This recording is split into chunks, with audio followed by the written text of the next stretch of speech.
वे एक दूसरे से बहुत प्यार करते थे, लेकिन जीवन के अलग अलग मौसमों से और कभी कभी आप कौन हैं और आप कौन बन रहे हैं के बीच का अंतर इस बात से ज्यादा मायने रखता है कि आप कितनी परवाह करते हैं। कुणाल को जिस तरह से निश्चिंतता महसूस हुई वो नेहा को बहुत पसंद आया। 35 साल की उम्र में उनमें एक शांति थी जो उन्होंने कभी नहीं देखी थी। नपे तुले शब्द, पूर्वानुमानी दिनचर्या, एक ऐसा जीवन जो हर अप्रत्याशित मोड़ पर नहीं हिलता था। जब वे दिल्ली में एक कॉर्पोरेट वर्कशॉप में मिले तो वो आराम करने की जगह की तरह उनकी स्थिरता की ओर आकर्षित हुई। कुणाल ने नेहा के हल्केपन की तारीफ की। 24 साल की उम्र में उसने उत्साह के साथ सपनों के बारे में बात की, नए शहर, नए करियर, अनंत संभावनाएं। उसके साथ रहने से उसे युवा, आशावान, जीवंत महसूस हुआ। सबसे पहले उम्र का अंतर अप्रासंगिक लगा। वे बस दो लोग थे जिन्होंने एक दूसरे को बेहतर बनाया। उसकी अराजकता उसकी शांति से नरम हो गई, उसकी कठोरता उसकी सहजता से ढीली हो गई। लेकिन धीरे धीरे जिंदगी ने उन्हें इसकी याद दिला दी।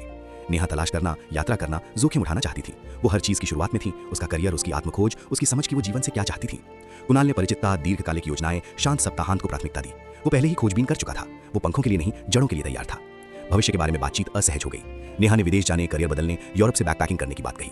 कुणाल ने संपत्ति खरीदने, घर बसाने, रिटायरमेंट की योजना बनाने की बात कही। कोई भी गलत नहीं था, वे बस जीवन के बारे में विभिन्न प्रश्नों का उत्तर दे रहे थे। उनके दोस्तों ने भी इस पर ध्यान दिया। जिस तरह से वो उनकी पार्टियों में थका हुआ दिखता था, जिस तरह से वो अपने शांत रात्रि भोज के दौरान बेचैन लगती थी। जो बात उसे रोमांचक लगी उसे थका देने वाली लगी, जो चीज उसे स्थिर लगती थी वो सीमित लगती थी। एक शाम अपने करियर के लिए विदेश जाने के बारे में एक और बहस के बाद नेहा ने धीरे से पूछा, क्या तुम्हें कभी मेरे साथ रहकर थकान महसूस होती है? कुणाल ने तुरंत कोई जवाब नहीं दिया और उस ठहराव ने सब कुछ कह दिया। उसने उसकी ओर देखा, वास्तव में उसकी ओर देखा, और उसकी यात्रा की शुरुआत में किसी को देखा, किसी व्यक्ति को जो अधिक चाहने के लिए दोषी महसूस किए बिना एक्सप्लोर करने का हकदार था। और उसने उसकी ओर देखा और किसी ऐसे व्यक्ति को देखा जिसने पहले ही अपनी गति पा ली थी, जिसने शांति चाहने का अधिकार अर्जित कर लिया था। कभी कभी उसने चुपचाप स्वीकार किया, और मुझे उससे नफरत है जो मैं करता हूँ। ईमानदारी ने उनके बीच कुछ तोड़ दिया, लेकिन इसने सब कुछ स्पष्ट भी कर दिया। वे एक दूसरे को विफल नहीं कर रहे थे, वे बस एक ही समय सीमा पर अलग अलग बिंदुओं पर थे और आगे के जीवन से अलग अलग चीजें चाहते थे।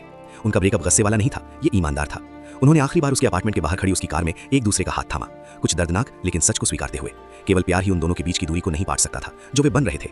बनने के लिए उसे आजादी की जरूरत थी, उसे बनाए रखने के लिए स्थिरता की आवश्यकता थी, और बीच में मिलने की कोशिश करने से धीरे धीरे वो चीज खत्म हो रही थी जो वे एक दूसरे के बारे में पसंद करते थे।